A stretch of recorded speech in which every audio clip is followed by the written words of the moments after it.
The subcommittee is meeting today to hear testimony on the President's fiscal year 2015 budget request from the leaders of the Coast Guard, the Maritime Administration, and the Federal Maritime Commission.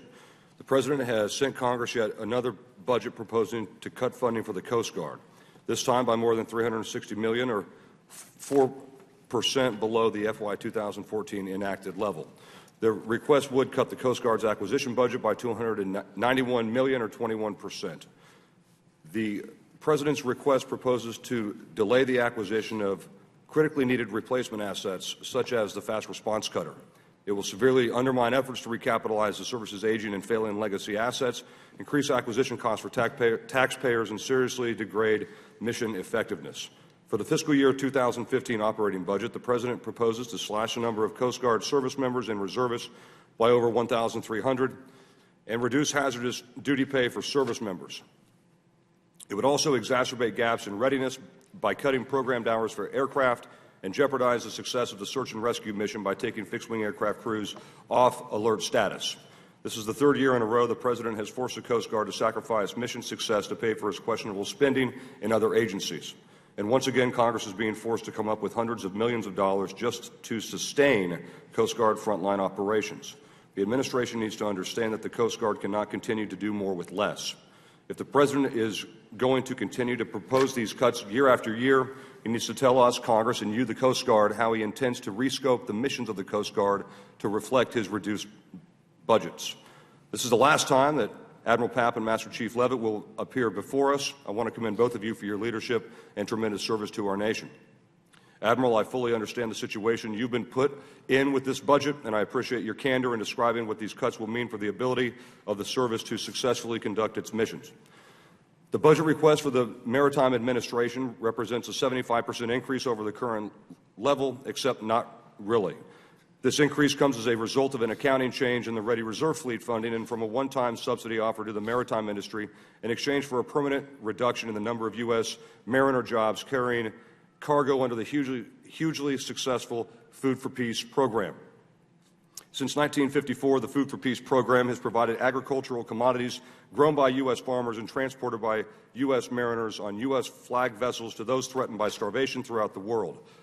The President's restructuring of Food for Peace will eliminate a vital program for our farmers, put U.S. mariners out of jobs, and undermine our national security by reducing the domestic sea lift capacity on which our military depends.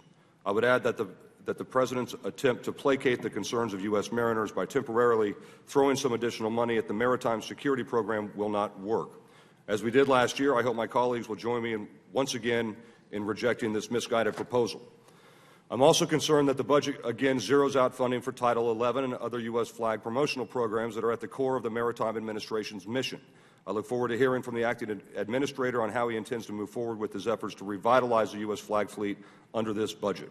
Finally, the budget request for the Federal Maritime Commission proposes a $991,000 or 4% increase over current levels. That increase will sustain current staffing levels at the Commission and help it continue with its acquisition of a new information technology system. I encourage the Chairman to continue to review the operations of the Commission to find savings through efficiencies. Our nation is facing a very tough budget climate, as we all know, and this Congress is and must work together to find savings wherever possible. I look forward to working with my colleagues to achieve this goal in a responsible manner. I thank the witnesses for appearing today and look forward to their testimony. With that, I yield to Ranking Member Garamendi. Mr. Chairman, thank you very much. I'll make this quick because I'd like to hear from the witnesses.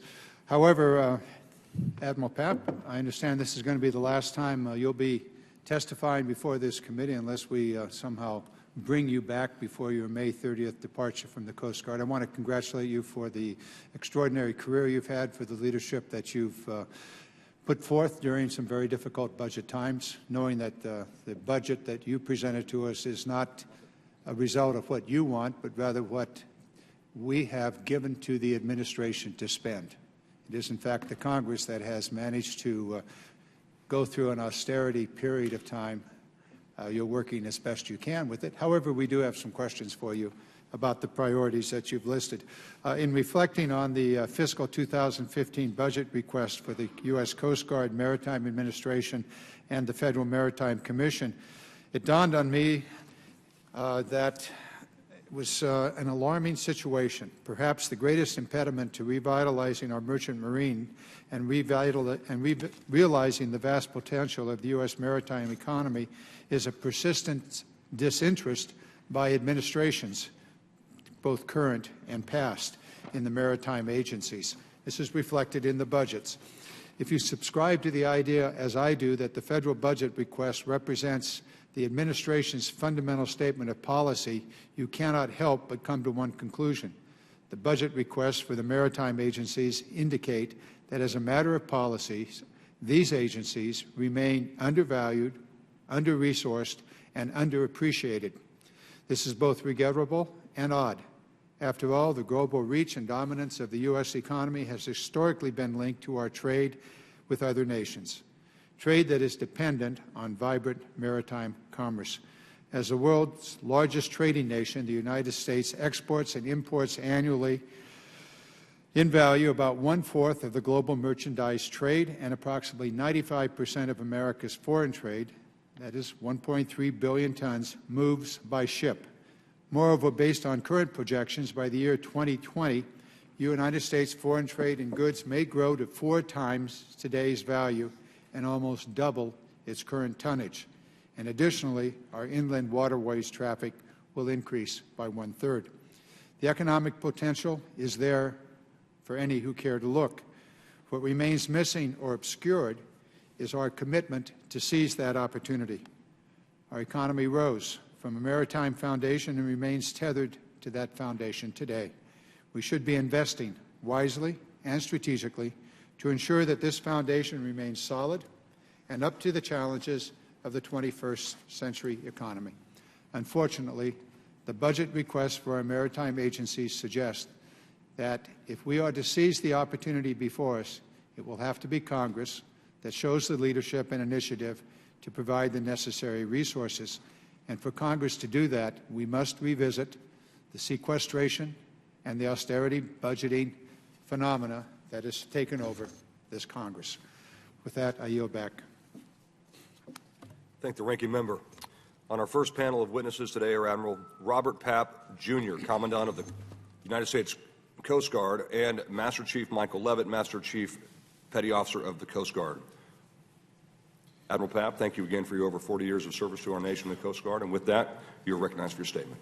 Well, thank you, Mr. Chairman, for that, and also for your opening statement, and also to Ranking Member Garamendi for his statement, and for your support.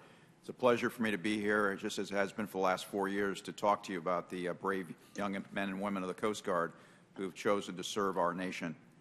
I'd like to start by thanking this Congress for the support it provided in the Consolidated Appropriations Act of 2014. This act helps to relieve the erosive effects of sequestration on our service, and it restored frontline operations and badly needed training hours to ease many of the personnel management restrictions we've faced over this past year. I'd also like to take this opportunity to thank my Secretary, Secretary Johnson. In the short time he's been in, he's jumped into the middle of the budget situation and really provided us some great support on a number of key issues that might have been lost along the way if we hadn't had his leadership. As you know, America's a maritime nation, just as Mr. Garamendi mentioned. We rely on the safe, secure, free flow of goods across the seas and into our ports. And I firmly believe that one measure of a nation's greatness is its ability to provide safe and secure approaches to its ports.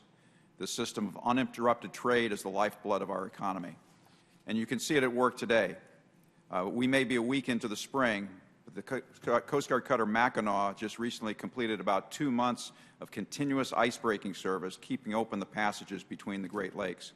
Mackinac, as we speak today, is working off Duluth, Minnesota, in some of the heaviest ice cover that the lakes have seen in the last 30 years to help commercial traffic deliver badly needed iron ore to keep the steel plants open in the heartland, and validating decisions made by Congress 15 years ago to build that icebreaker. You can also see it in the work that we do to secure our maritime borders. Our new fast response cutters have become the workhorses of our drug and migrant interdiction operations in the approaches to Florida and Puerto Rico, and they continue to be delivered on time and on budget.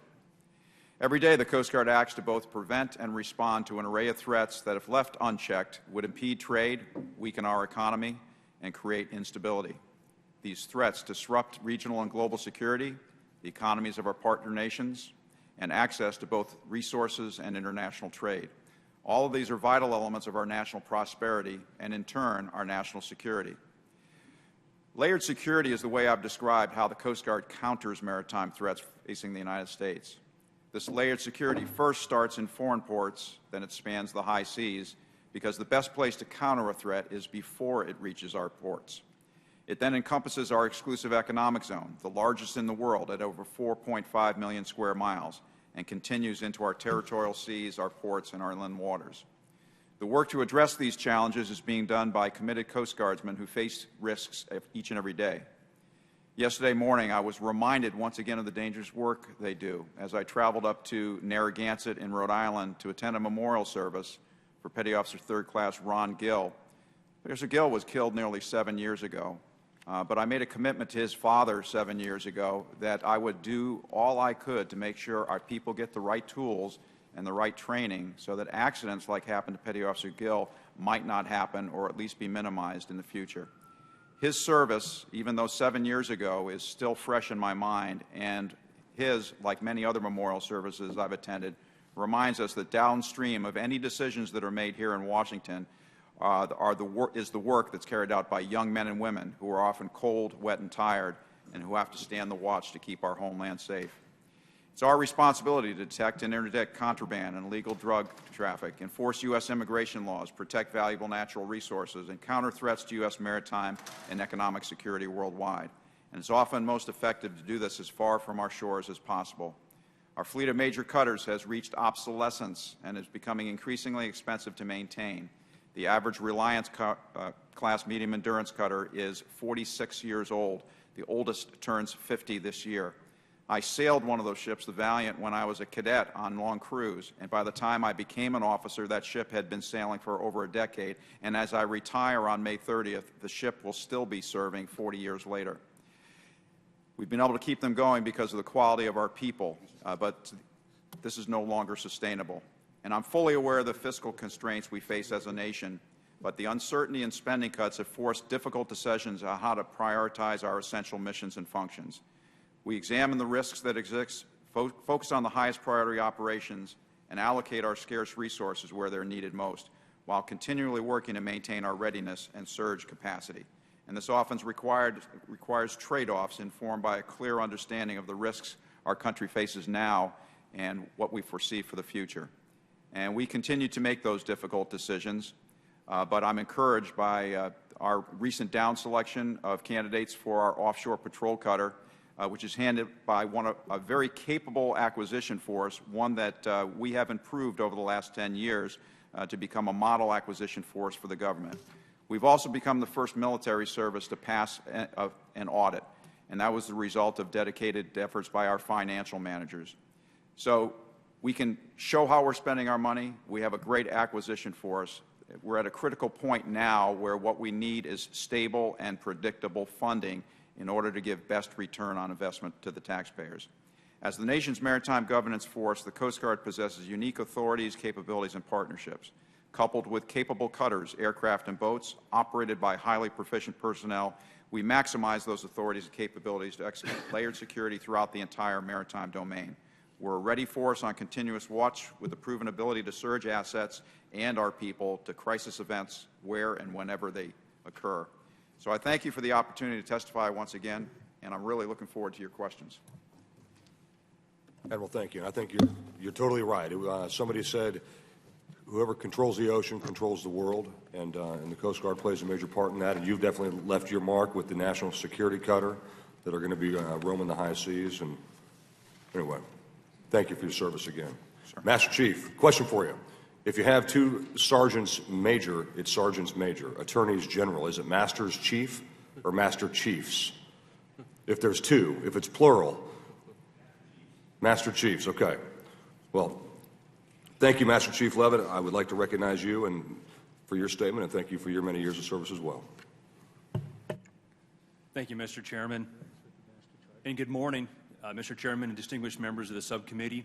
It's an honor and a privilege to appear before you today and to represent the dedicated men and women of the United States Coast Guard who diligently stand the watch every day, protecting and serving our great nation. For the past 4 years, as the Master Chief Officer of the Coast Guard, I've had the honor to see the resiliency, the hard work, and the outstanding accomplishments of our Coast Guard men and women on a daily basis. I also see the outstanding support they receive from their families, and it just fills me with pride, and it would you too. So as you know, Coast Guardsmen operate in an inherently dangerous maritime environment, and we must all be mindful of those dangers as we prepare our crews to be ready for the call. Consequently, we must ensure that our Coast Guardsmen have the resources and training they need, and they need to remain proficient both in craft and in leadership.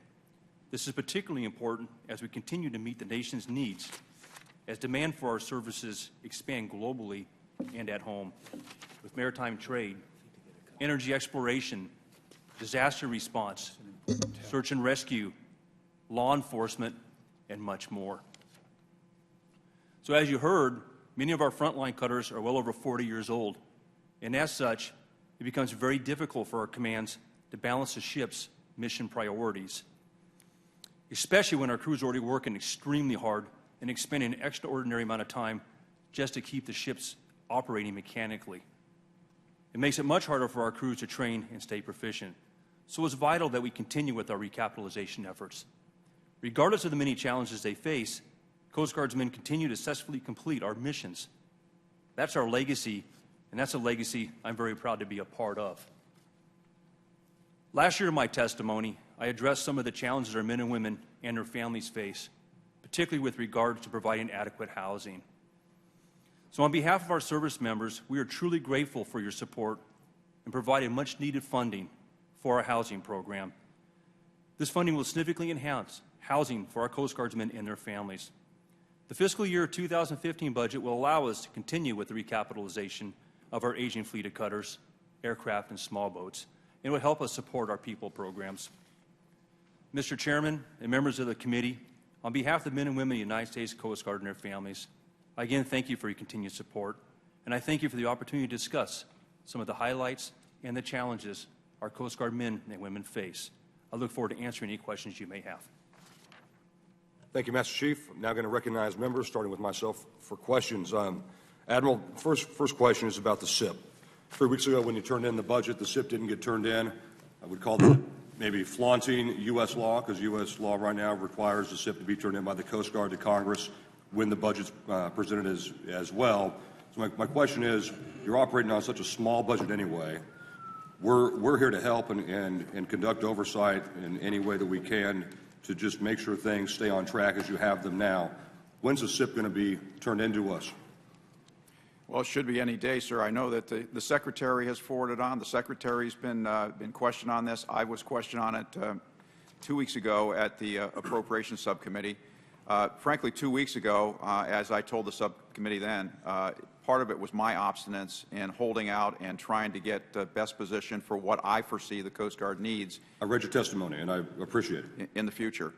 And I think that's rightly so. We have those very robust discussions in the administration before the budget goes forward. The Secretary is supporting the position that I have in terms of what should be in the SIP for the next 5 years.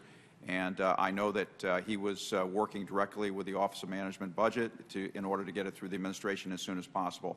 I don't have the exact time, but I know when I checked last, it was... I don't understand something, though. The SIP should be written according to your strategy for recapitalization and building new ships based on Coast Guard requirements, right? Yes, sir. Why does that have to be politically scrubbed? I'm not sure it's a political scrub, sir. What I think if you agree and the Secretary agrees with the current SIP as you have written it, then what are they doing with it if they're not scrubbing it politically? Well, there are other priorities. For instance, we're facing the need for an icebreaker for the United States. It's going to be tough to fit $1 billion icebreaker in our 5-year plan without displacing other things. If there's going to be no growth in the budget, and that's what I have to plan for right now, I need to address those highest priorities that I have, but rightly so. There are other people who have opinions with an opening Arctic and other things that perhaps an icebreaker ought to be higher priority. These things need to be negotiated out and then come to an administration's position on what the highest priorities are. I'm hopeful that the priorities that I see for the Coast Guard will be reflected in that SIP when it gets up here. And so the SIP is stuck with OMB right now? Is that where it's at? I don't know exactly where it is today, sir. we can find out and get back to the subcommittee. Okay, thank you. And when it comes to the icebreaker, let's talk about that. We've talked about having all the different agencies and all the different groups that want a polar icebreaker, which is from you, the Navy, NOAA, I think just about everybody. I think the Department of State would probably like to have an icebreaker so they could do stuff in the Arctic, or at least keep it open for our guys. I mean, it benefits everybody in every agency. So the question is, if you have to go it alone, what does that do to you? And secondly, if you don't go it alone, we bring in all the actors that have an interest and have them help pay for it. I guess, will it ever really happen? I don't think it would happen in that case, because trying to get one agency to do one thing takes many, many years. Trying to get 5 agencies to get on the same page, I think, would take more than both of our lifetimes. So what are your thoughts on that? Well, there's no doubt in my mind that eventually the United States needs another new polar icebreaker. The need will be there for many decades to come yet. And right now we're running the 38-year-old Polar Star, and Healy's about 14 years old now. And I'm satisfied that we have sufficient capability to meet our needs, but we need to be planning for the future as well. As I balance our needs against what's projected in the budget, and granted we got a little bit of relief in 14, 15 we may have a little bit of relief, but in 16 all bets are off.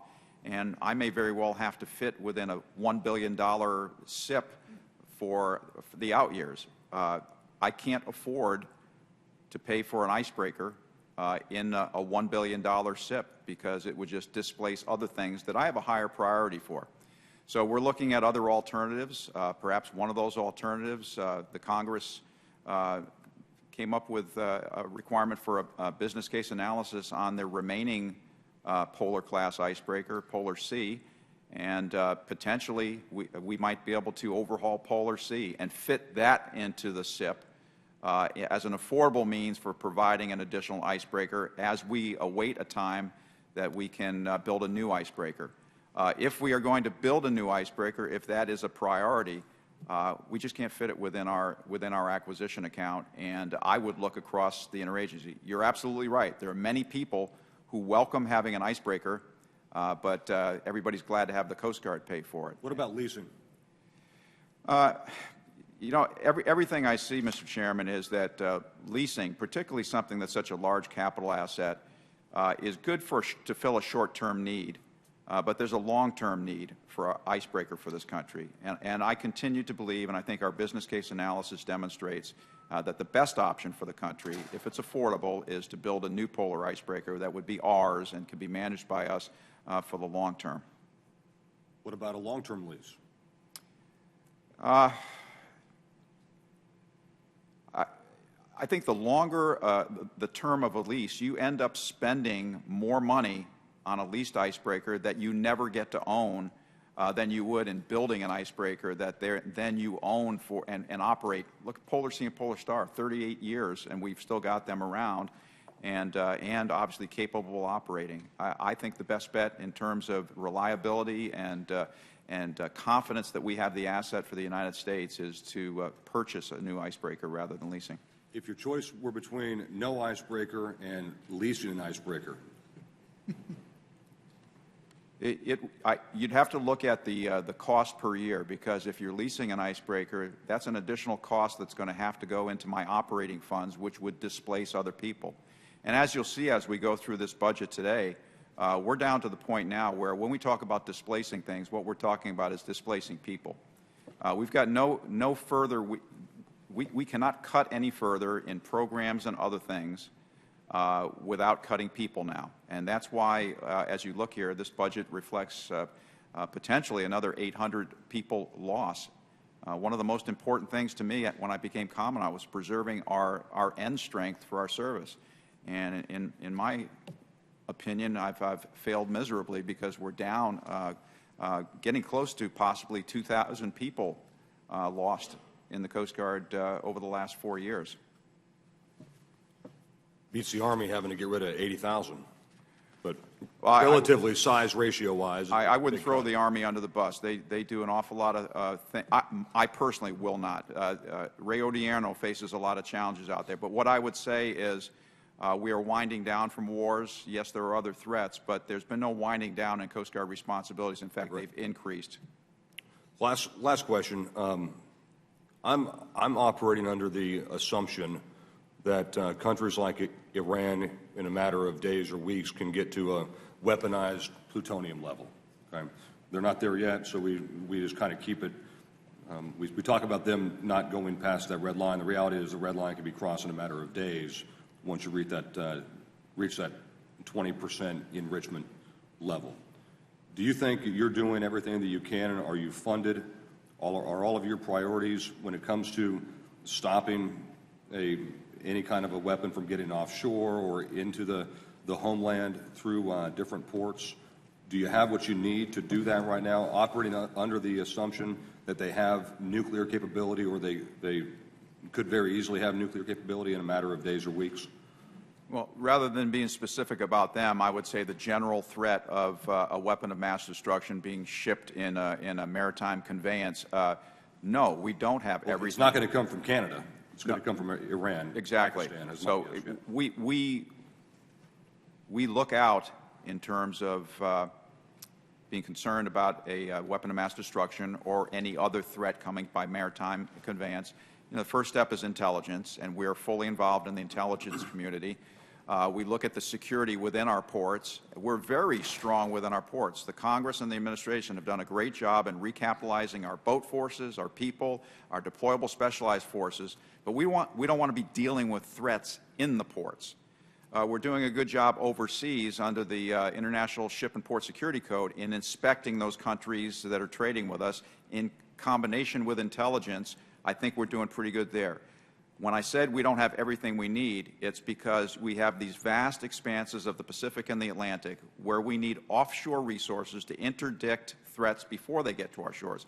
We should get some warning, but if we are to intercept it before it gets into the red zone, in football terms, inside our ports, we need to have good cutters out there on the high seas that are capable of sustained presence to be able to interdict threats before they get to our shores, whether it's a weapon of mass destruction, drugs, or migrants, or other things. So how do you reconcile that with your operating budget getting cut by 0.5%? It eliminates 4 vessel boarding and search teams that conduct safety and security boarding of foreign flag vessels entering U.S. ports, cuts flight hours to brand new maritime patrol aircraft by 200 hours or 17% per aircraft. How do you reconcile that priority with this budget? Well, we, for instance, the VBS teams that you talked about, the boarding, boarding and search teams that go out, these are teams that were implemented post 9/11. We've also built up our forces, our deployable specialized forces, and put more people at our sectors and our stations. If I had the wherewithal, I'd love to keep those teams. However, we're making some very tough decisions as this budget gets tamped down, squeezed down, and as I said earlier, we have no other option now than to start cutting people in specific locations where we think we can absorb additional risk and use other forces to mitigate it. What it means, though, is those remaining forces work a little bit harder. I keep on telling my service that I'm not going to make you do more with less. We'll do less if we get less. But the fact of the matter is, Coastie's attitude is, okay, if I lose the guy next to me, I'm just going to work twice as hard. And I fear that's exactly what will happen. We'll continue to look good. We'll continue to get people out there doing the boardings, but it's making the other people that remain work harder. And I don't like to do that because you wear out your people just like you wear out machinery. And all those things you listed are things I'd rather not do, but they have to be done in order to fit within the top line that I'm given. I'm just trying to reconcile this, and I'm long out of time, but I'm just trying to reconcile if the number one priority, let's say, of our homeland defense, which the Coast Guard is part of, is stopping a catastrophic event from happening on the American homeland. And one way that you do that is by searching vessels for radioactive material, and you then take all of, you eliminate the 4 vessel boarding and search teams that do that actual type of searching, then that must not be one of the top priorities. It's hard for me to imagine that there aren't other places in the Coast Guard where you could find efficiencies and savings, maybe in the back end, as opposed to the tip of the spear. It remains a top priority. and we will inspect and board those vessels, but we'll have to do it by different means. Instead of having a dedicated team at a sector office that they become very good at that, and that's what they do, we may need to send a Coast Guard cutter out there and use their organic boarding team to do it. We may need to put together collateral duty boarding teams. We'll find ways of getting it done. We will not allow a ship in without being inspected. What I'm saying is having those teams available makes it easier on us, allows us to do other things that are lower priority because we've got the people. As we start whittling away at people, it just means other people in the Coast Guard have to take on those duties. They won't be assigned as a VBS team. What they will do is, as needed, we will take people on a collateral duty basis, put them together as a team, and send them out there. Thank you, Admiral. I'd like to yield to the ranking member, a good friend, Mr. Garamendi. Thank you, Mr. Chairman. I'm going to pick up where you were taking this conversation with regard to major threats, the nuclear threat, the dirty bomb threat. You and I are both on the Armed Services Committee, and I'm on the subcommittee, the Strategic Arms Subcommittee, which deals directly with these threats, specifically the hearing yesterday on missile defense, where billions of dollars are being spent on missile defense systems that may or may not work. And we do know that there's probably a much more likely threat from a weapon arriving in a container, maybe into the port, but maybe doesn't have to even go there, offshore. Yet the Coast Guard is being cut and the missile defense is being increased. So we are, in fact, making choices, the administration together with us, making choices about prioritizing the threat. At the present time, you're correct, Iran does not have a nuclear weapon. Certainly North Korea does. It is highly debatable whether North Korea has a missile that can reach the United States. Probably does. Its accuracy is questionable. Iran does not at the present time. It could at some point in the future. So the imminent threat is more likely to arrive by sea. And we need to look at the silos in which we budget. The Department of Homeland Security is one silo, the Department of Defense is another, yet the threat is seen in both, but in different time frames, and the imminency is different. I would agree with the point you were making that the threat from the sea is serious.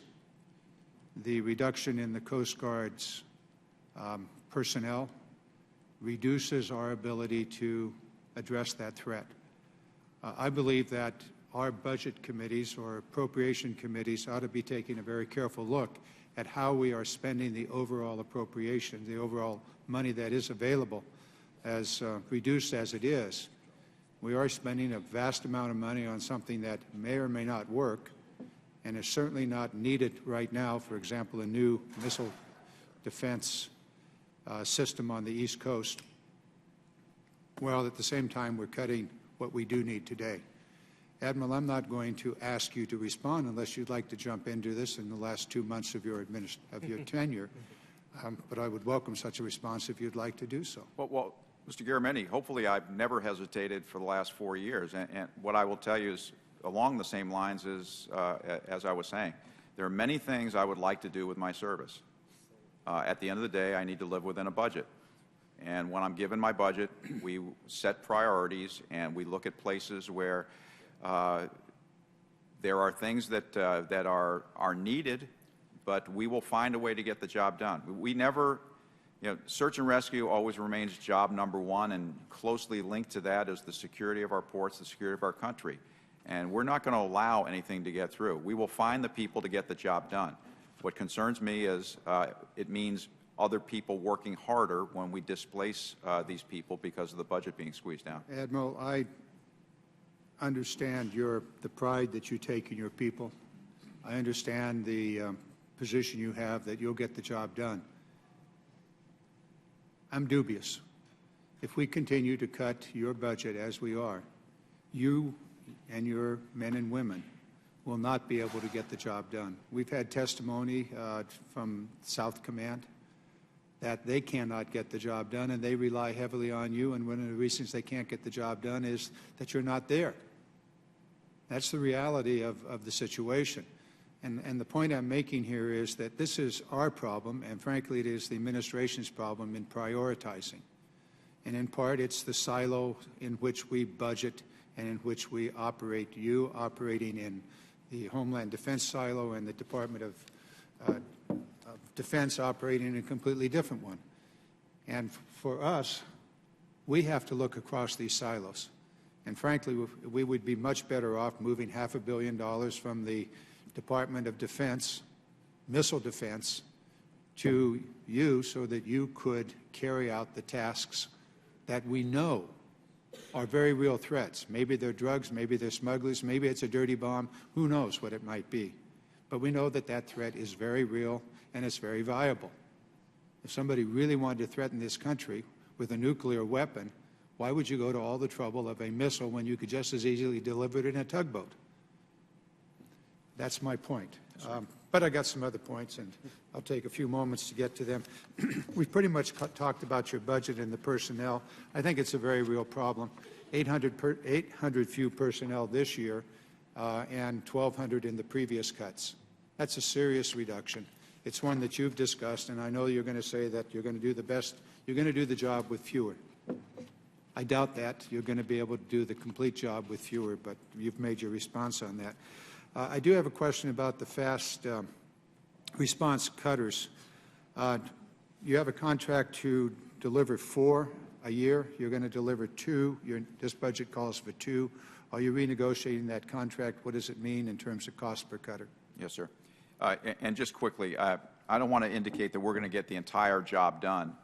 What we do is, in fact, the term rescoping came up in my last hearing, and the chairman brought that up as well in his suggesting that the administration rescope.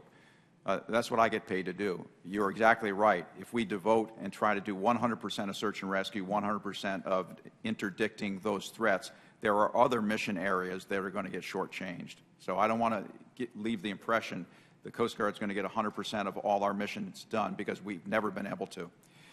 To the fast response cutter, the contract actually calls for up to 6 a year. 6 a year is the most economical order quantity.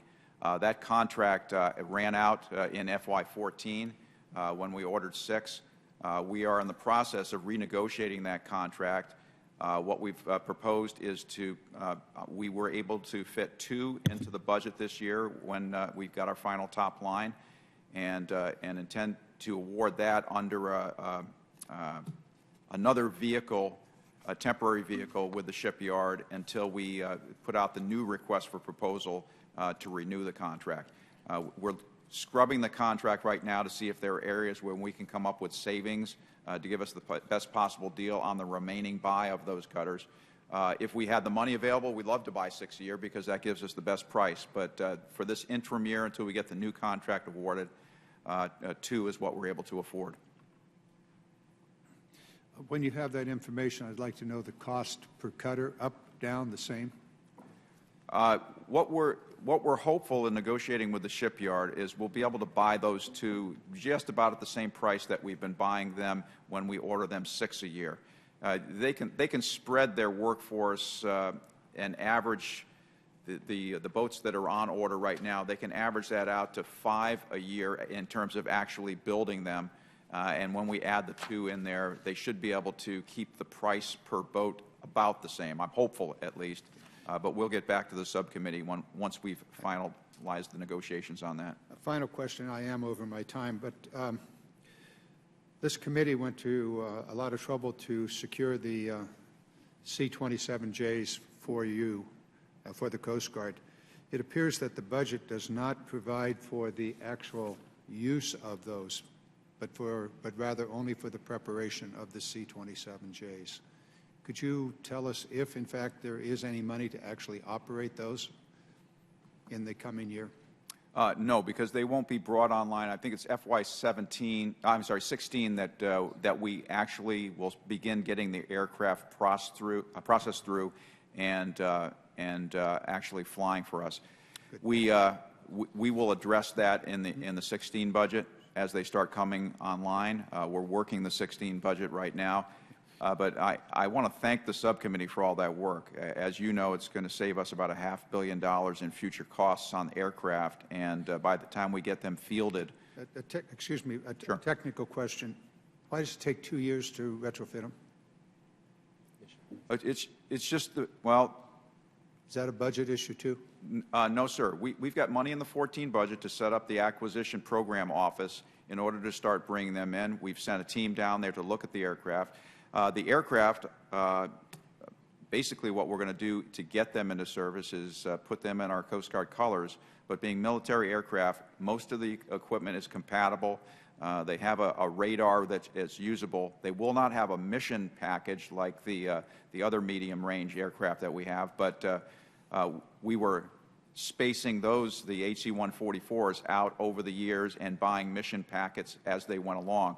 We're having to relook within our budget and decide how we fully get them, fully mission capable with mission packages.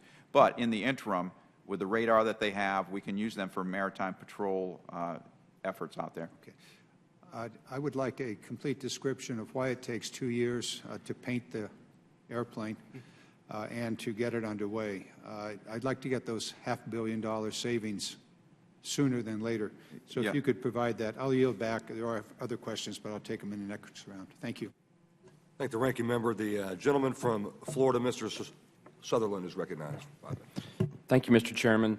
Admiral, welcome today, and I thank you for your service as your tenure comes to a conclusion, and I want to also thank you for your kindness you showed me when we came over for a visit. Thank you very much. Good to see you again.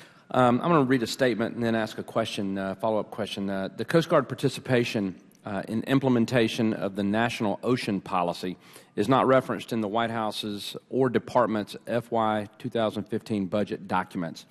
At the same time, pursuant to the July 2010 National Ocean Policy Executive Order, Coast Guard representatives have been participating in the policy's marine planning initiative covering regions including the Northeast, the Mid-Atlantic, the Gulf of Mexico, and the Pacific Islands.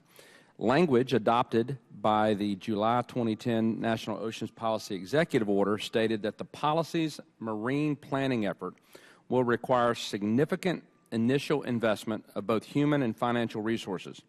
And in early 2012, the National Oceans Council noted that federal agency had been asked to provide information on how existing resources can be repurposed for greater efficiency and effectiveness in furtherance of the National Oceans Policy. So my question, Admiral, could you please describe in detail, if possible, any Coast Guard resources or personnel that have been or will be directed towards activities in support of the National Oceans Policy?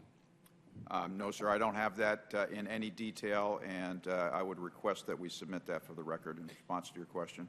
Okay, thank you. Do you know if, to date, any of your resources have been utilized for the National Oceans Policy? Well, we certainly have representatives that work with the staffs, and once again, I would prefer to make sure I have accuracy in responding to the question. No, that's fair. We certainly would appreciate that information. Next, I want to switch over the budget. Is that me with this the sound here? Is that okay? All right. The budget includes $20 million to continue preliminary design for offshore patrol cutter, the OPC. The OPC is intended to replace the 210 and the 270-foot medium endurance cutters, the MECs. The Coast Guard intends to award a construction contract in the FY 2016 budget and estimates the acquisition will not be complete until the mid-2030s. Is this level of funding sufficient to keep the OPC on its current timeline, in your opinion? Yes, sir. Okay. All right. I'm going to ask just a series of questions. They should be easy. 3 shipyards are currently challenging the Coast Guard's decision not to select them for the OPC final design phase. What impact will these challenges have on the OPC procurement schedule, if any? We believe there will be negligible impact at this point. It's part of the process. They're entitled to put in the protest. Sure. We're working through that right now. I'm confident at this point that our decisions will be sustained, and then we'll continue moving out on it. Very good. How are any concerns over cost factoring into the final OPC design selection? Is there any? I know it's attracting a lot of attention, so I'm Cost of the ship that we will eventually build. Yeah.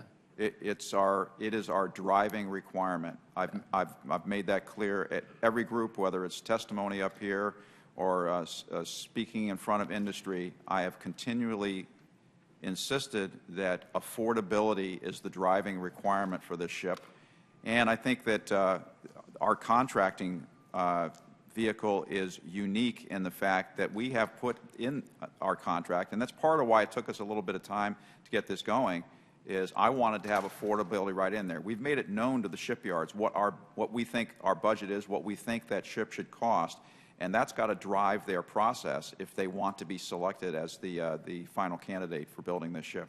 very good. Again, Admiral, thank you for your service. Thank you for your candor, and I appreciate you being here today, and Godspeed in your future endeavors. Thank you, Mr. Sutherland. With that, I yield back. Thanks. Thank the gentleman, and I'd be remiss if I didn't introduce the newest member of the Coast Guard Maritime Subcommittee, Mr. David Jolly from Florida, the newest member of Congress and to this committee. David, welcome. And with that, I'd like to recognize Mr. Larson for 5 minutes. Thank you, Mr. Chairman. I just want to note, just in the Pacific Northwest, you're all doing search and rescue, your recreational boating, enforcement and safety, aid to navigation. You got a Navy escort mission there as well. And on top of that, a couple years ago, you worked with our office on kayak safety after a rash of kayakers drowning, just flat out getting caught in the currents, and we had to develop a volunteer kayak safety program. And so, I mean, you kind of do it all. And so I understand your discussion about things being a top priority, because the priority some days for the Coast Guard is what shows up on the desk that day. Sure. You got to do it. So I appreciate it. I also was intrigued by your comment, Admiral Papp, as you might imagine, because I believe that you said that the Polar Sea may be a good option for ice breaking. And as far as I'm aware, that's the first time that the Coast Guard has said that rehab could be a good option. Can you talk about the retrofitting of the Polar Sea? Is it attractive? What's the direction the Coast Guard planning to take on that? Yes, sir. I want to make sure for the record that I didn't say a good option. I said it may be an option. I might have said I'll good say option. for the record, it's an excellent option. It is certainly an option. It was demonstrated in the business case analysis, and I've known it's been out there as an option. 4 years ago, I believed that the best option is to build a new icebreaker, and we put Polar Star back in service to provide us a gap of about 10 years in order to get it built. The budget was looking a little challenging 4 years ago. It looks even more challenging right now. And if we need to stay within, somewhere in the range of $1 billion a year in acquisitions for the Coast Guard, I just don't see how we can fit an icebreaker in. The offshore patrol cutter is my highest priority for the Coast Guard. I need to fit that in the budget, and I fear that if we try to fit the cost of an icebreaker in there, it would displace the offshore patrol cutter or some other very important things. So my number one option is to get support across the interagency, those agencies that benefit from the support of an icebreaker, to contribute towards the construction of it. That would be my first choice. My second choice, however, when I start looking at what can I fit within our acquisition budget, refurbishment of the Polar Sea may be a viable option for that.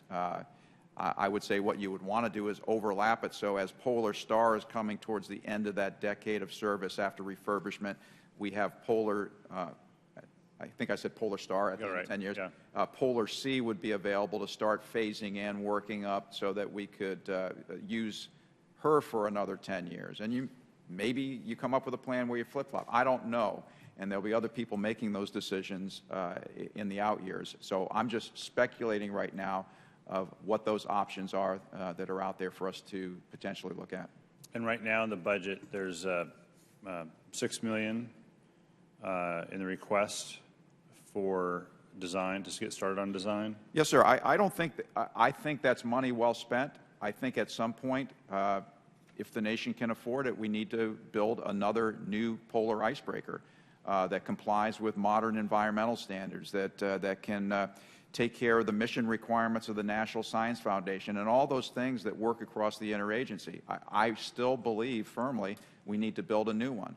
But we don't have the wherewithal right now. But doing the preliminary work should inform decisions that are made 3, 4, 5, maybe 10 years from now.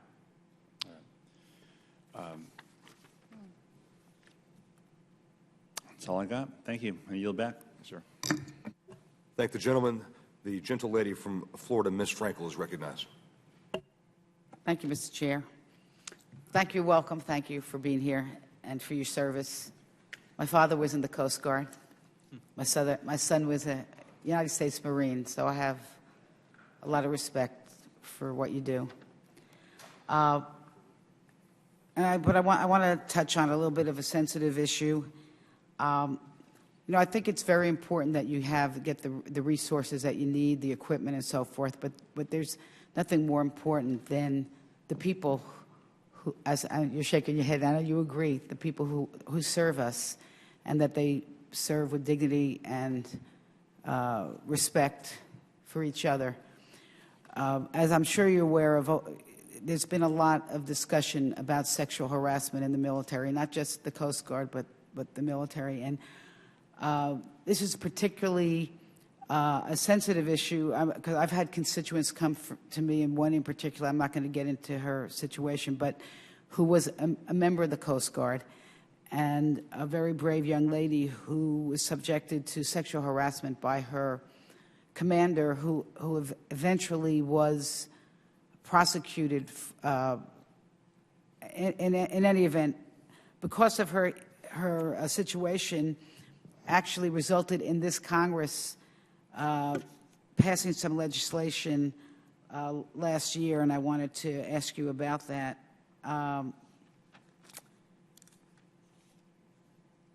The Congress mandated that the Coast Guard expedite processing of transfer requests from victims of sexual assault so that they can physically get away from their attacker.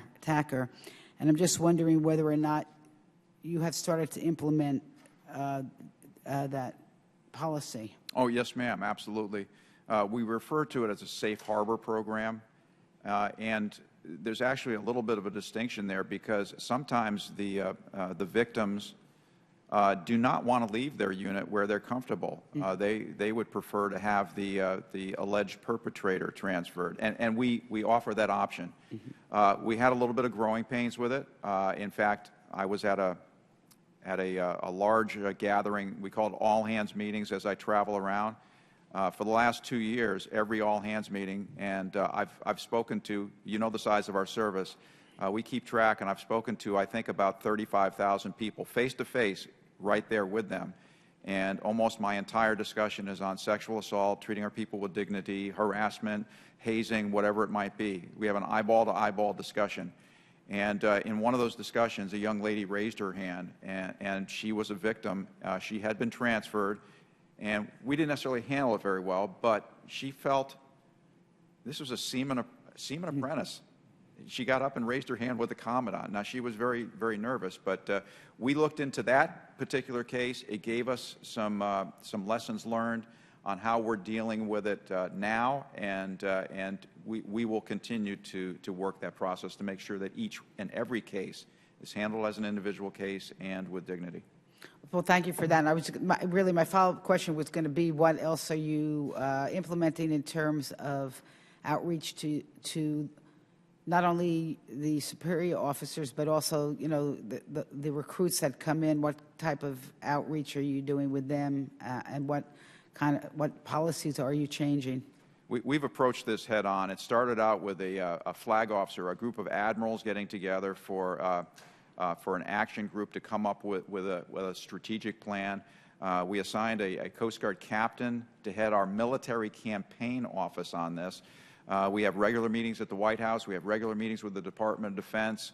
And frankly, those inform our decisions, but I want to do more than everybody else to make sure our people are taken care of. And we have attacked this aggressively. As I said, I've gone and personally met with every Coast Guardsman. In my State of the Coast Guard speech this year, which I spoke to 500 people in a room, but it goes out to each and every member of the Coast Guard, and they are required to view it at all hands sessions. I spoke directly to the field and talked to them about my concerns, what we were doing, and at the end of the day, though, it has to be those senior officers and working its way down throughout the organization through our chief petty officers taking on this thing. And my mission, my message has been there can be no bystanders. Everybody has to be involved. It's their duty to be involved on this, and duty demands courage. And the anecdotal feedback and people who have come to me, including that seaman apprentice up to a captain who was assaulted 26 years ago, they've had the courage to come forward now and talk to me. That captain, on the offense that happened 26 years ago, we had it investigated, and we came to a conclusion for that officer. So this is very personal for both the Master Chief and me, and all our senior leadership, and everybody's engaged.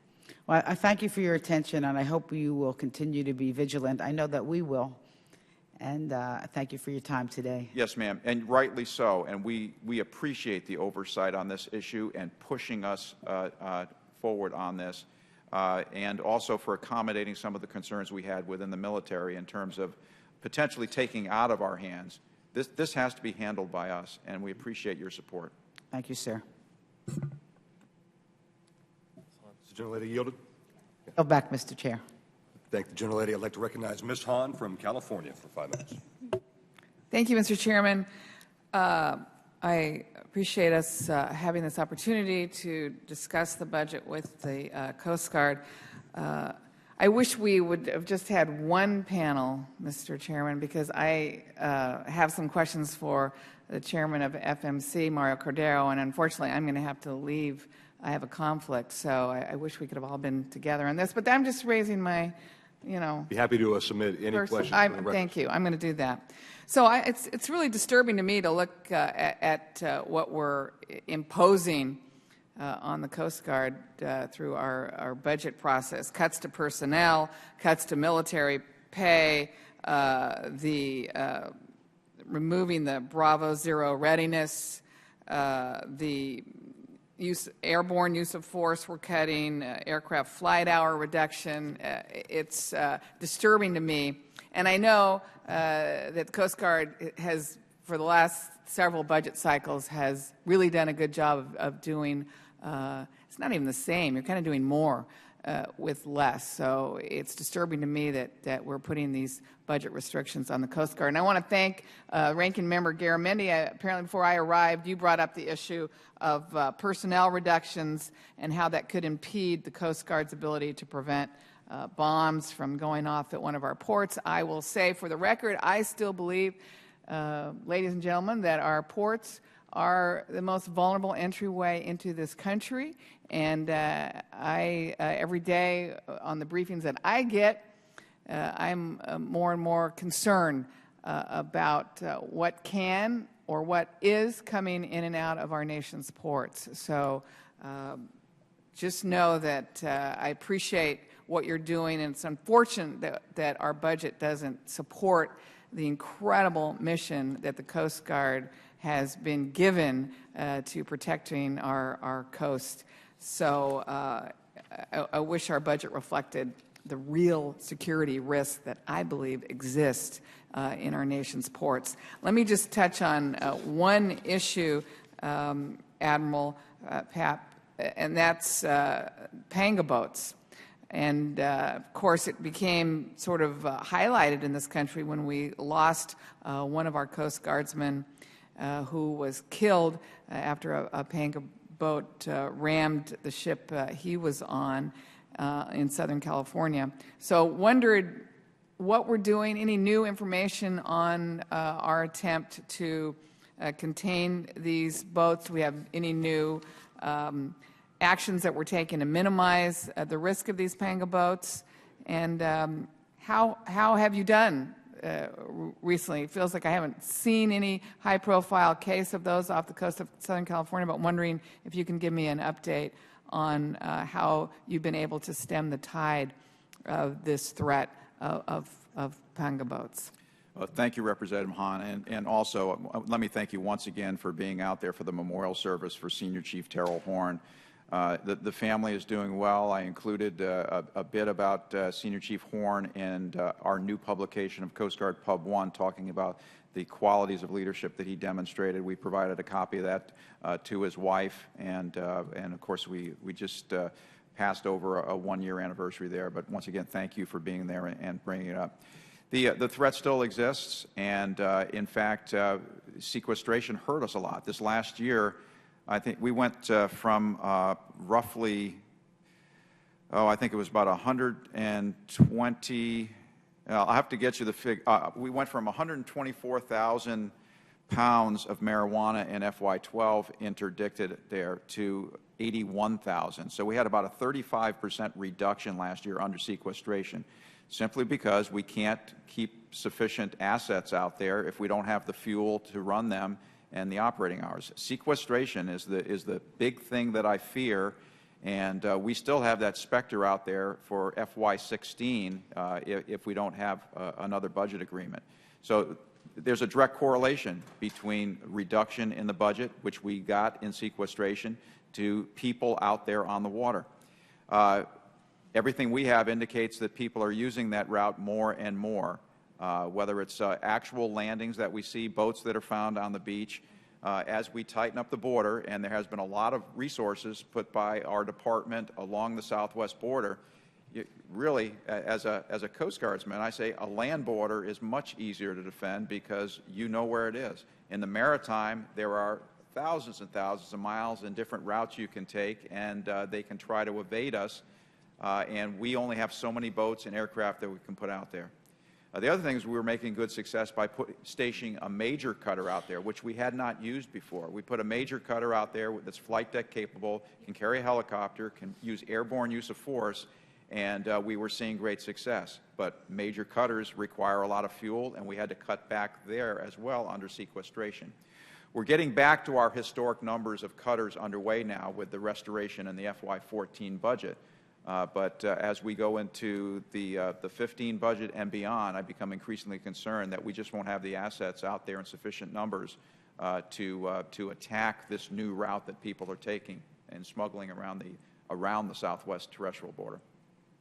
Well, thank you, and I appreciate that. And certainly drugs is one of the problems, but I also worry about other uses of those boats. And yeah, there was a landside docking that was made less than a mile from my home in San Pedro.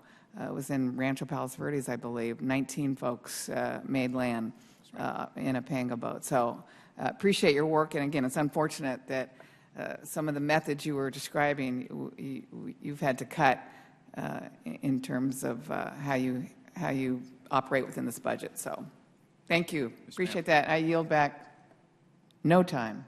Thank the gentlelady from California, and I'd like to recognize the former subcommittee chairman, Mr. Cummings from Maryland.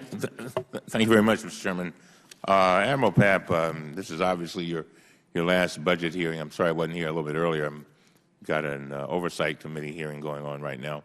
But I want to just take an opportunity to thank you for your leadership. I've known you for quite a few years now, and I want to thank you for your candor and focus on identifying and addressing head-on the challenges that continued cuts in resources are creating for the Coast Guard.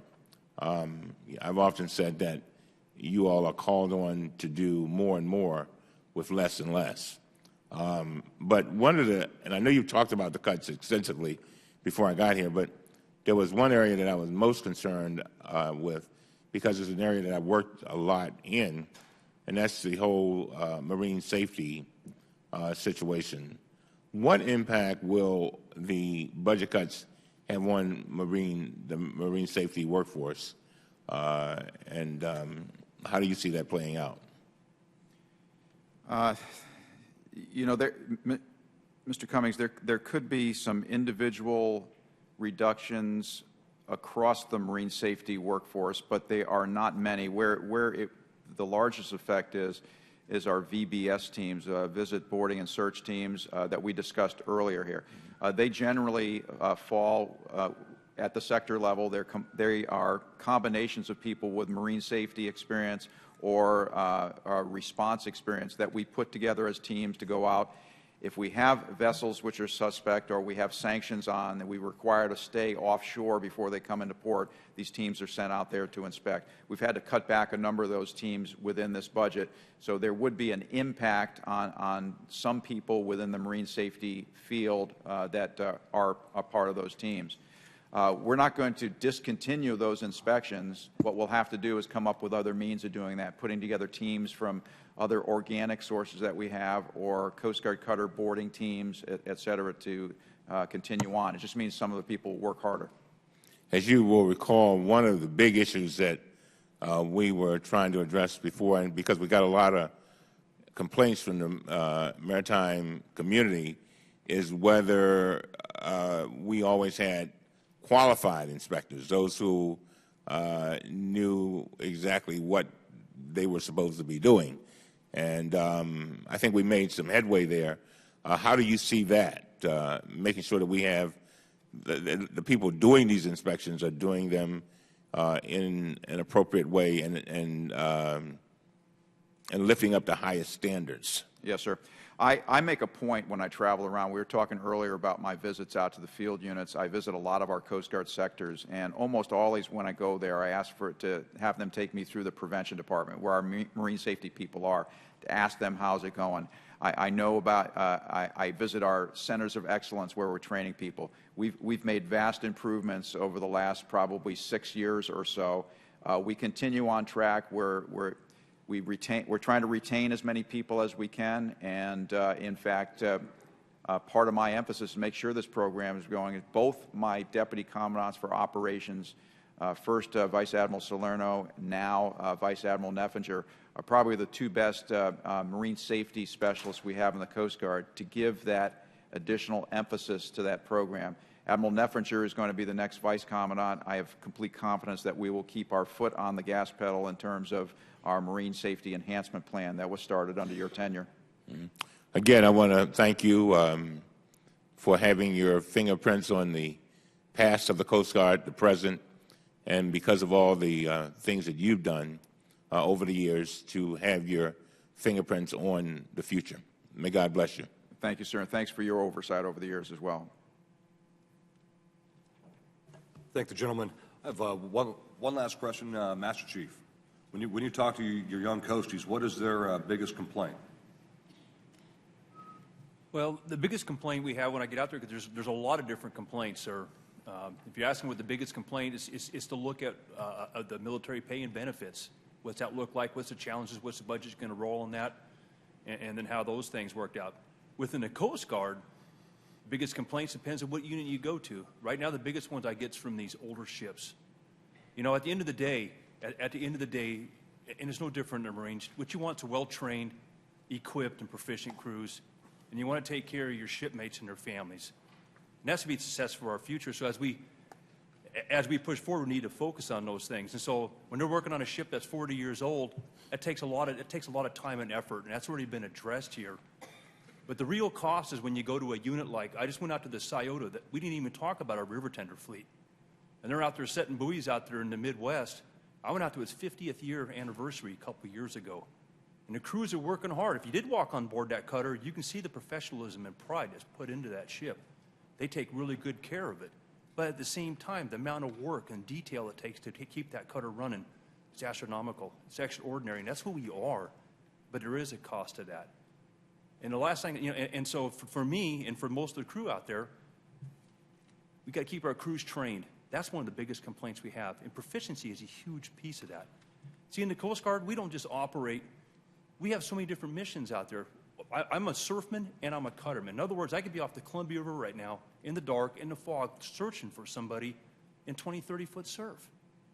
And the risks are real high. So I want to make sure my crews are trained. I want to make sure they're proficient. I could be in a cutter up in Alaska operating the Bering Sea. Those are the most important things, and those are the most important things my senior and junior members bring up to me, make sure our crews are trained and proficient. And you've really helped us a lot with the recapitalization efforts that are happening right here. And you really helped us a lot in regards to our supporting our families with the housing and with the child care. You helped bridge that gap in parity. And you know, despite all these budget challenges we have out there, we've done a few things within the Coast Guard to help our families out. And one of those things we've done is put out what we call a program that's for our people and our families called CG Support. It's a much more comprehensive program that our people can get into, get counseling, whether it's education, financial, because as times change, the dynamics of the families change depending on what region you live in and all those other things. And people are really important. Those things won't change. But well-trained, well-equipped, proficient crews is going to be success for our people. We've got to support our members and we've got to support our families. How we balance that is going to be the key, Mr. Chairman. Thank you, Master Chief. Admiral Papp, thank you. Godspeed. Thanks, Mr. Chairman. It's time for the second panel.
All right, we're going to start our second panel.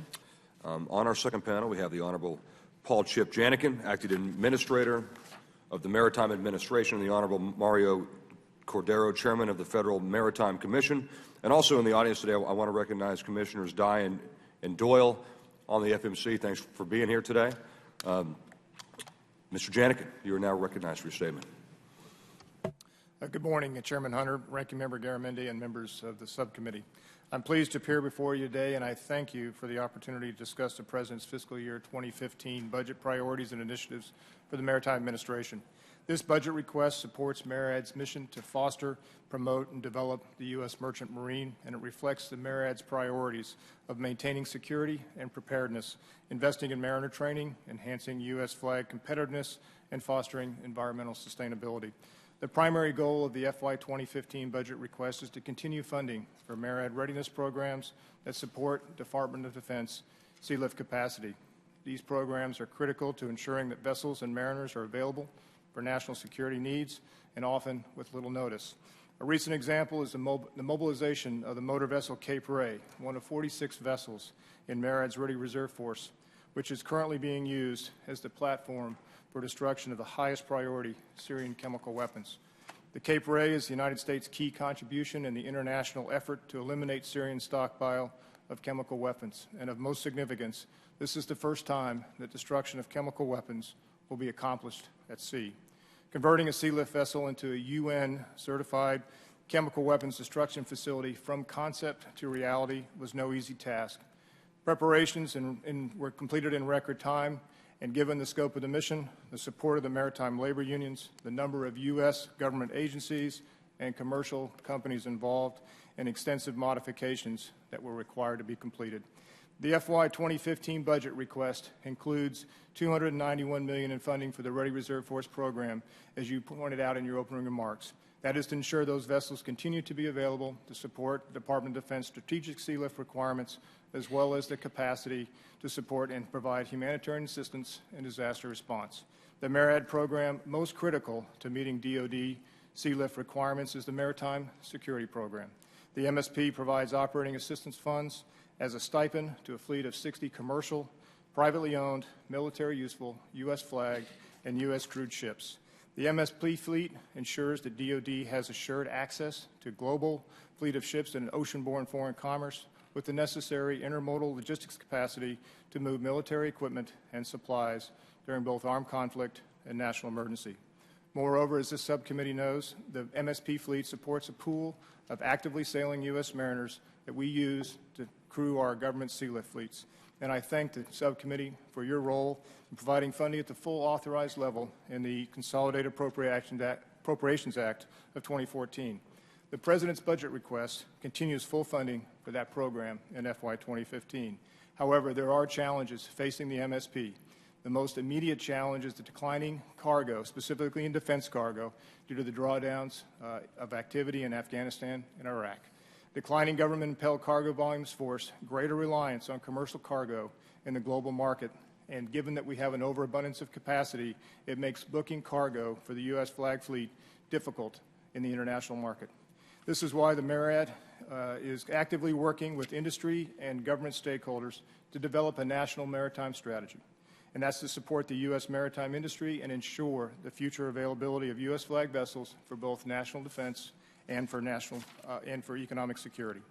MARAD is also working to complete our cargo preference rulemaking as authorized by Congress. And while I recognize there is frustration and that we haven't completed this rule, I can assure you that it is one of the Department's highest priorities. The President's budget request also continues important investment in mariner education and training. The request includes $79.8 million for the U.S. Merchant Marine Academy and $17.7 million for the 6 state maritime academies, of which $11.3 million will be used for the ever-increasing maintenance and repair costs for the school ships that are rapidly nearing the end of their useful life. It also provides $3.1 million for Title XI Guaranteed Financing Program, allowing for the administration of the current subsidy balance of $73 million supports approximately $735 million in projects. These items represent the key policy proposals and initiatives highlighted in the President's FY 2015 budget, and we will continue to keep this committee praise the progress of our program activities and initiatives in these areas. In the coming year, and in particular the work of the Congress, we're going to be focusing on the development of the National Maritime Strategy. Mr. Chairman, I thank you for the opportunity to present and discuss our FY 2015 budget, and I'm happy to respond to any questions that you or members of the subcommittee may have. Thank you. Mr. Cordero. Mr. Chairman, Ranking Member, and members of the subcommittee, thank you for the opportunity to discuss the President's fiscal year 2015 budget for the Federal Maritime Commission. With me today, as you've noted, Mr. Chairman, are Commissioners Rebecca Dye and William Doyle. With the committee's permission, I would like to summarize my testimony and request that my full written statement be included as part of the record. The President's budget for the Federal Maritime Commission provides $25,660,000 for fiscal year 2015. This funds 124 equivalent employees, where $18,387,000 goes directly to salaries, benefits, to support the Commission's programs. As in previous years, rent, salaries, and benefits and other necessary expenses alone account for 96% of our budget. The Commission's budget represents the spending levels necessary to conduct the Commission's statutory mandated activities. Those activities include cultivating a regulatory system that furthers competition, facilitating commerce to ensure reliable service to U.S. exporters and importers. Furthermore, acquiring IT hardware and software to make sure our staff can provide these services is paramount. The Commission's IT situation is dire, and we have not been able to undertake proper backup and disaster preparedness measures. Without needed upgrades for fiscal year 2015 and in future years, the agency's operations are or could be crippled. The recovery in the U.S. liner trades that began a few years ago continued in 2013, with U.S. container exports and imports reaching 30.5 million TEUs. And of course, this is in the scope of a $944 billion international trade market. The Commission continues to closer monitor the service of cooperations between carriers in alliance agreements filed with the Commission, such as the recently effective P3 Network Vessel Sharing Agreement. The Commission continues to work diligently to support the nation's push to increase exports, and the vast majority of which move by ocean necessarily travel through our nation's ports. Ports are the gateways that serve more than 80% of the volume of international trade, and the flow of exports, in particular, has the potential to create jobs for American business. The Commission monitors industry innovations and transitions, such as ocean carriers divesting themselves of their chassis fleets to reduce cost and the growth of chassis and equipment sharing agreements.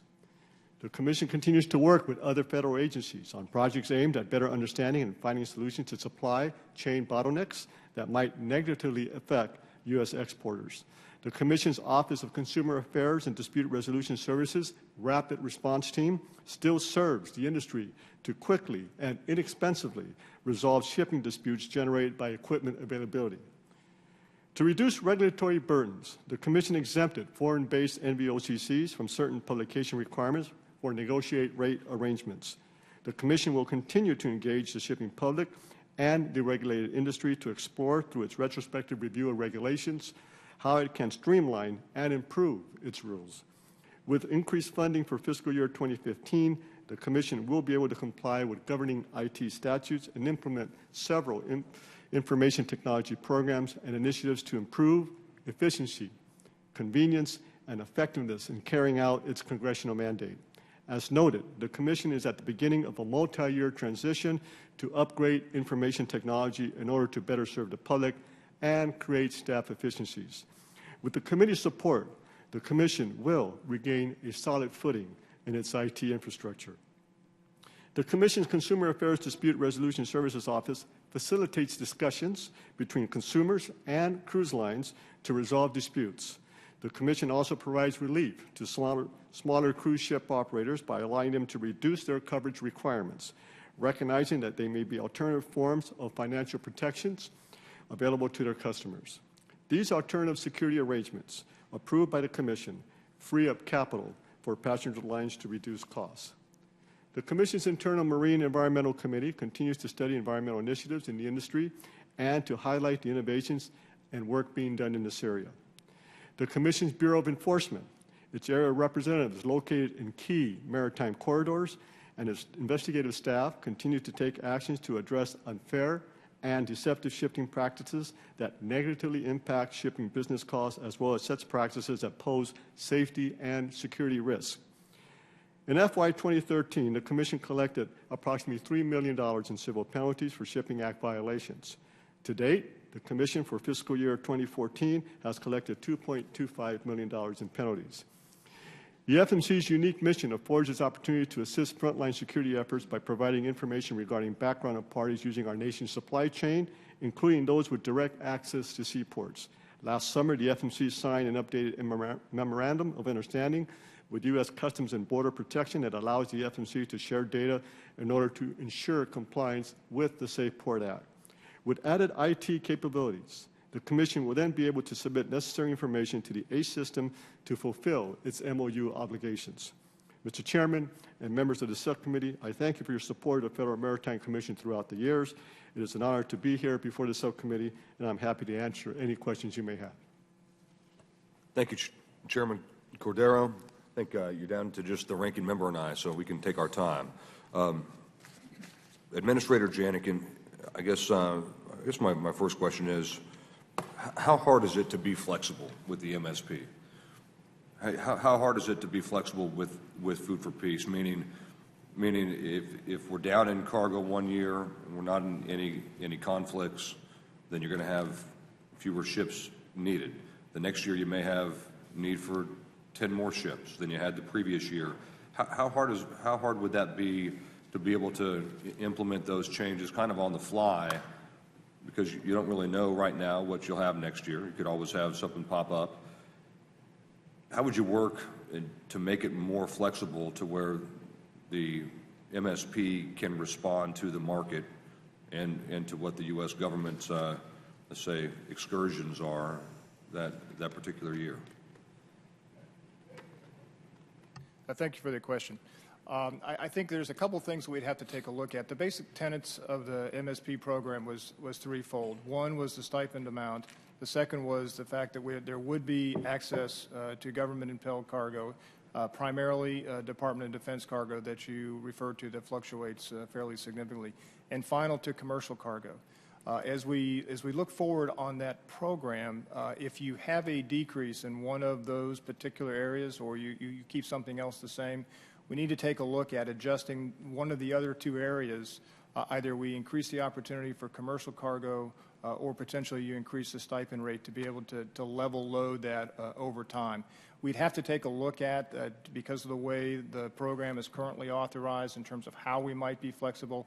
Currently today it's authorized at 60 ships at the 3.1 stipend level, but we do have some specific requirements in the administration of the program in terms of the commercial viability of those ships. I have been consulted by a couple of companies who have told us that right now it is not working in terms of being able to make it feasible financially, and that is going to create problems. So I think we are going to have to take a look at what we can do going forward with regard to that program. On a different note, does MARAD have any say or control or jurisdiction or purview over building an icebreaker? Meaning, if it's a whole-of-government approach, if every agency, including DOD and Homeland Security and State and the EPA and everybody wants to be involved in this, and Department of Energy, I would guess too, you could name the departments, what organization do you think should have kind of the umbrella over all of those different agencies trying to come together on an icebreaker? I think primarily, as you're taking a look at that particular mission set, that clearly falls within the Coast Guard's purview. As you take a look at across the whole of government, I think we'd have to take a look at a solution. MARAD is really focused on the commercial side from the ship financing side, specifically in the Title 11 in terms of what we do. That particular vessel would not be crewed by U.S. maritime labor or U.S. merchant marine. So if you lease it, it will. Potentially, that might be something that we could take a look at. But I think, as Admiral Papp pointed out, as you look at a leasing type option, that always is going to cost you significantly more in the long run than it would be if you purchased a vessel outright. So back to who should have purview over bringing all these different agencies and departments together. Is the Coast Guard capable of that, or should it be an organization like MARAD that has different interests and works with different agencies and different departments? Who should pull everybody together? I think I'd like to take an opportunity to sort of think a little bit deeper about that particular issue and get back to you, sir. Okay, thank you. Chairman Cordero, let's talk about ocean transportation intermediaries. In your statement, your full statement that you submitted, you argue that the advance notice of proposed rulemaking concerning the licensing of ocean transportation intermediaries somehow, quote, reduces regulatory burden. I could not disagree more.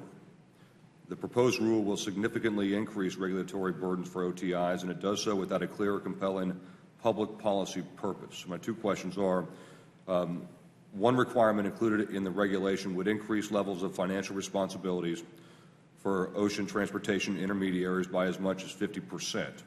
How many cases are the FMC aware of where an OTI exceeded its current level of financial responsibility? And are such large increases warranted for so few instances? Well, thank you, Mr. Chairman, for the question. And let me couch that in context. You are not necessarily a regulatory agency. You are an agency that is there to promote and foster commerce when it comes to shipping and maritime, not fine or introduce more regulatory burdens on the industry. We have plenty of groups that already do that, right? What you're there to do is make sure that that industry is flourishing and do everything that you can in your power to make sure that industry and that commerce stays strong. So that's the context in which this question is couched. Thank you, Mr. Chairman. First of all, as you've mentioned, the mission of the FMC is to ensure that we have efficient, reliable international ocean transportation system. Second is to make sure we protect the shipping public against deceitful and unlawful practices. With that in mind, I think the whole perspective and the intent of the OTI is to streamline not only with regard to the rules and address the regulatory burden aspect that you've referenced. And I will say that as with regard to the advance notice, at my direction, staff has presently composed a memorandum that has been presented to the Commission to substantially mitigate some of the concerns that have been addressed by the industry and your constituents. So I'm very confident that going forward, we'll be able to move forward in such a way that I think most people will see that our objective here is, in fact, to streamline this process and to protect the shipping public. Let's tie that in. You said, let me see, in FY 2013, the Commission collected $3 million roughly in civil penalties for Shipping Act violations, and that's over $2 million more than the $838,000 it collected in FY 2012.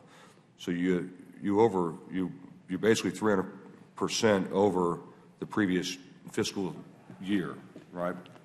In terms of the penalties? Yes. I think, as I've referenced, I think the penalties scenario, and I could bring some context to that. In accordance with the Shipping Act, we are mandated to address some of the violations that refer to the Shipping Act. I think some of the penalties that are involved are not just the OTI community, so to speak. I think there's some recent cases involving carriers in terms of vessel carriers, RoRo, and I think some of those penalties I referenced for fiscal year 2014 involves some of these cases. So I think in fair context, I think the penalties that I've made reference are ones that we're mandated to address in terms of those people who do not follow the rules in accordance with the Shipping Act. I understand. I guess my fear and my reason for asking these questions is it seems like everybody's going to have their hands in the maritime cookie jar.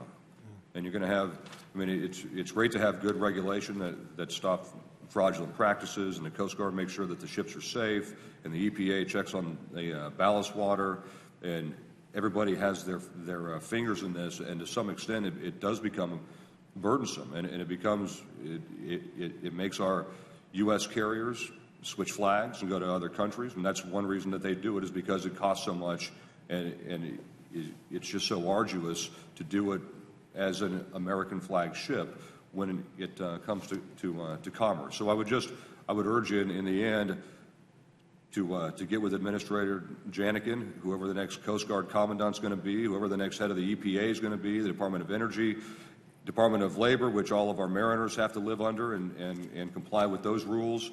Everybody's got their hands in the maritime cookie jar, and if we could kind of maybe funnel those into one agency with a clear set of rules and stop making up different rule-making procedures to increase the burdens more on our shippers, because it's not like they're coming in droves to be American flag ships. And there's a reason for that. And I think our job and your job is to make it as easy as possible and say, hey, here we are, you want to ship with an American flag, with an American crew, that's what you all are here for. And it's to promote American shipping on American ships. And As it gets more expensive and cost prohibitive to do that, you're going to have more ships dropping that American flag and going to flags of convenience or to other countries. So with that, thank you both for your service, and I'm going to yield now to the ranking member, Mr. Garamendi. Thank you, Mr. Chairman. I believe there's a study that's been done in the recent past that addresses the concerns that you have about the ability of the American flagged fleet to sustain itself through the course of time.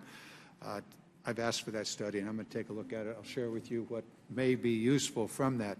You've raised some very important questions, ones that we might be able to address in one way or another as we move forward. In my opening statement, I expressed concern that the budget proposals are really a statement of policy priorities. And the budget proposals that we have before us for the Coast Guard and for the two agencies that are before us now indicate a retrograding, a reduction in what appears to me to be the administration's lack of concern about the maritime trade. I trust that's not the case, and we'll ask the two witnesses to respond to that concern. But I want to be very specific about an opportunity that presents itself to the maritime industry. Natural gas is a strategic American asset that is allowing America to enjoy low energy costs and a resurgence of American manufacturing. The export of LNG at a modest level could create even more American jobs if the LNG is transported on American-made LNG tankers flying the American flag with American sailors. The current approved export terminals, one just approved yesterday or the day before, will require approximately 100 LNG tankers. This tanker fleet will be phased in as the LNG export terminals come online and LNG exports grow. The American shipyards could build these tankers over the next decade and beyond, creating thousands of jobs and maintaining a vital industrial base for America and for our national security, specifically the Navy. For you two gentlemen, do you believe it's in the interest of the American business and American workers to share in the benefit of exporting LNG by requiring that LNG be transported on American-built ships flying the American flag with American sailors? Mr. Janikin first, then Mr. Cordero. Ranking Member Garamendi, thank you for that question. First, I would say, from a perspective of supporting the U.S. maritime industry, the answer is absolutely. The question is can you do it within the confines of the current statutes with regard to the various... No, my question doesn't go to current statutes. It goes to the overarching policy direction. Should we do this or not? If we should, then the next question is, how can we achieve that? But I haven't asked that question yet. I've asked, what is your policy position? The policy position right now, as you know, we do have export licenses that are able to be approved. The Maritime Administration is involved in export policies on the deep water side. We were authorized back in 2012 to do exports. Currently, we have no applications for deep water ports, but we are in consultation with the Department of Energy and the Federal Energy Regulatory Commission to be able to do that. So what is your policy? Are you going to push and promote a policy of LNG being exported on American ships with American sailors and American-built ships, or not? Yes or no? Well, let me caveat my answer. We are putting together a national maritime strategy which is going to focus on cargo opportunities. I believe that the energy sector is one of those areas that we need to focus on. So the answer is we are developing the policy to be able to take advantage of this particular opportunity, although I'm not sure we're there yet. When will I know that policy? I will have to get back to you, sir. Mr. Cordero. Thank you, Congressman. Let me first of all say that the FMC, in terms of how it was composed and its regulatory mandate, is flag neutral. So given that's been the mandate for the FMC, it has not taken a policy with regard to the question that you've posed. However, having said that, I will clearly say that the FMC has, in its regulatory purview, taken opportunity to advocate on the American flag issue when the opportunity arises. So with that, I believe that might answer your question, but I cannot represent to you that the FMC has a specific policy with regard to the question that you've posed. That doesn't necessarily mean that I personally would be opposed to that, or if the statute is amended so that the FMC could weigh in on such a issue, then of course Well, the President has stated repeatedly that he wants to rebuild the American manufacturing sector. We have an opportunity to do so with shipbuilding. For American shipyards, the workers in those yards all across this nation and in many, many ports across this nation. So the administration's stated policy of rebuilding the American manufacturing sector would seem to me to be carried out in America's shipyards, specifically building the tankers that will be exporting a strategic American asset, our natural gas. And I guess it has not yet filtered down to MARAD or to the Maritime Commission that that presidential statement would and could be implemented by a very aggressive policy implemented by the two of you.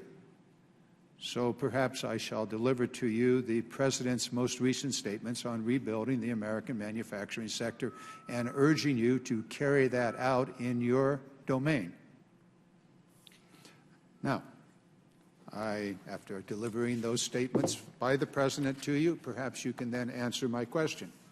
Do you support the construction, the building of tankers in American ports or American shipyards to export the strategic asset, liquefied natural gas, with American flagships, with American sailors? Obviously, you're not prepared to answer that today, but I shall deliver to you the President's statement on this matter of rebuilding the American manufacturing sector.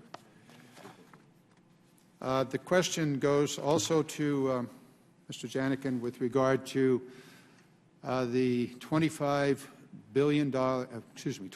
million welfare program for American sailors that is in your budget when they lose their jobs because of the administration's PL 480 program, that is the destruction of the PL 480 program, the cash out of it.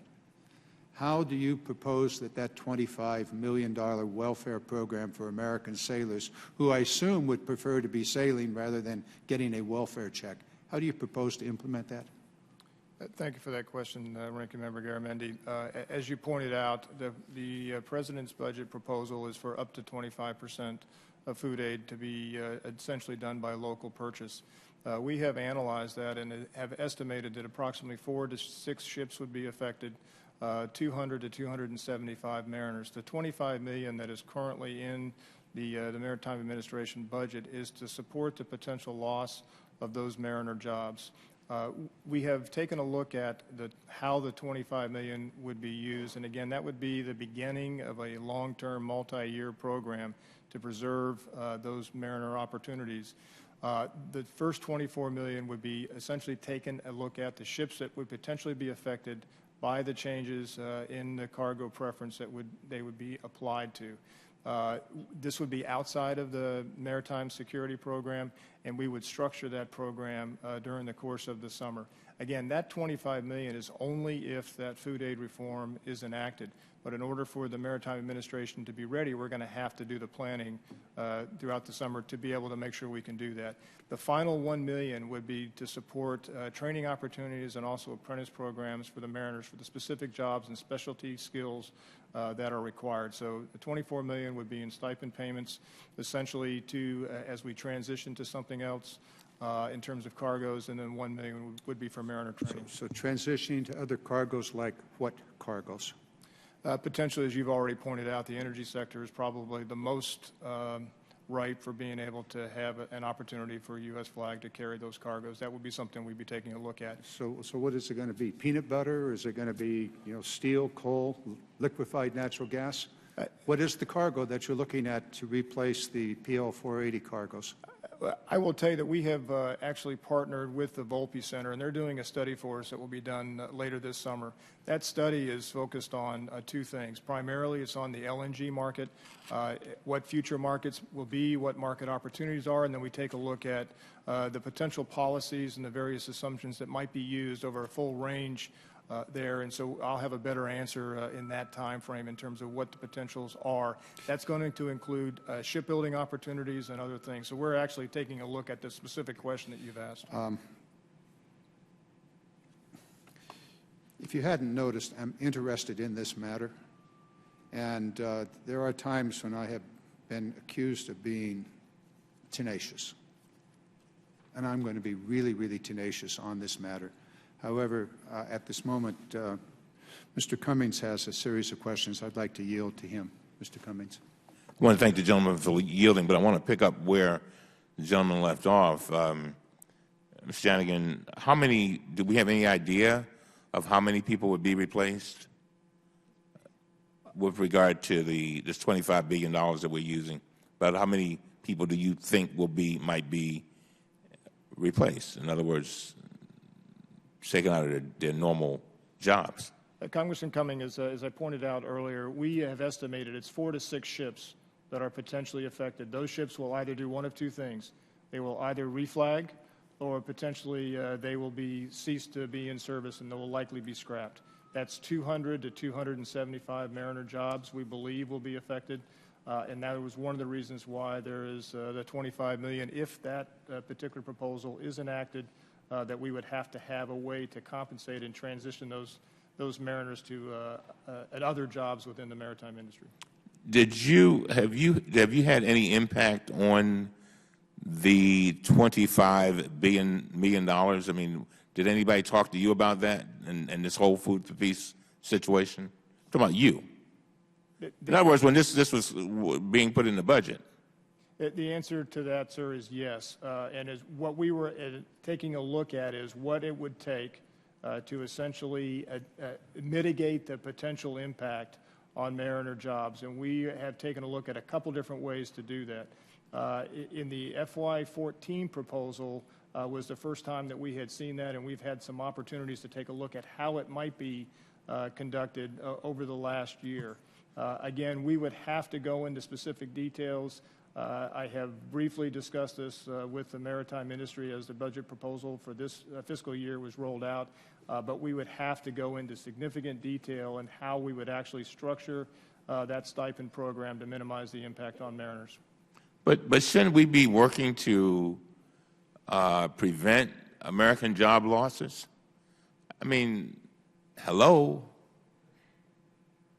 I mean, shouldn't we? Sir, I would agree with you, and that's one of the reasons why we recognize that this is going to impact Mariner jobs. It's one of the reasons why that $25 million was actually in the President's budget. You know, I do appreciate your leadership at MARAD, and you have been a breath of fresh air, but I do share the concerns of our ranking member. I think we can do better. In 1975, we had 857 ocean-going ships under the U.S. flag, according to the 2009 study produced by IHS Global Insight for U.S. Maritime Administration. Today, there are approximately 100 ocean-going vessels in the United States flag, and they carry barely 2% of our commercial cargoes. Doesn't that bother you? Sir, indeed it does. In fact, as of the 1st of January of 2014, there were 89 vessels that were actually operating international trade today. That's 60 in the MSP and then 29 additional that are outside of the MSP program. And so what are the risks to the nation if we lose our U.S. flag ocean-going fleet? What's the risk? The potential risk is we lose control over our supply chain. We have 60,000 vessel calls that occur around the country to all of our ports. We're various commodities come into. And as you pointed out, currently today, about 2% of that is on U.S. flag. I think that is a strategic decision, and that's one of the reasons why MARAD is taking a leadership role to develop a national maritime strategy that addresses this particular issue. So what impact is the decline in the U.S. military cargo having on the U.S. flag fleet, and what can we do to help our fleet meet the challenge? I know what you just said, that loss of cargo poses, because it seems to me that we're sort of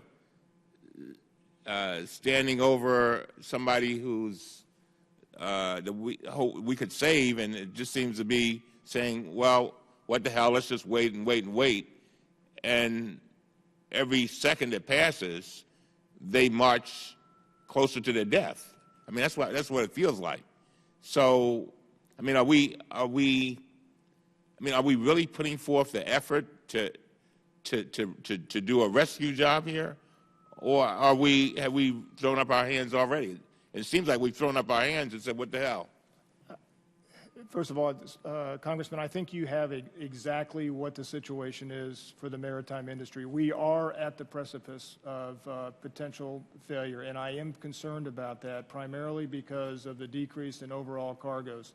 80% of the cargo that is government-impelled, that is carried by the U.S. flag, either the MSP operators or by the ships that are enrolled in the VISA program, which is a voluntary intermodal sea lift, 80% of that is DOD cargo.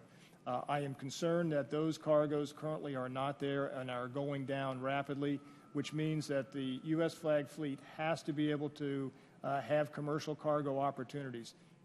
In this particular market where there's an overabundance of capacity, we have to structure or take action, essentially as an administration, as a Congress, to be able to put the correct policies, regulations, and statute in place to be able to support the maritime industry. Otherwise, it will potentially cease to exist, as you pointed out. So, my last question, Mr. Chairman, just one last thing. So, based upon what you just said, then why are we proposing cutting food for peace?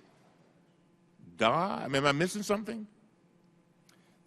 Congressman, that particular position obviously is the administration's positions in order to feed more starving children, and we are looking at opportunities to minimize the impact on the maritime sector. Thank you very much. Thank you, Mr. Chairman. Thank the gentleman from Maryland. I'd like to recognize Mr. Garamendi for closing statement, and we'll be out of here. Thank you, Mr. Chairman. Mr. Cummings carried on with the questions I had. I have questions about the Title 11 loan program. The basic question is this a guarantee program or not? It seems as though it's not. I'll take the answers for the record because we do have to shut down here.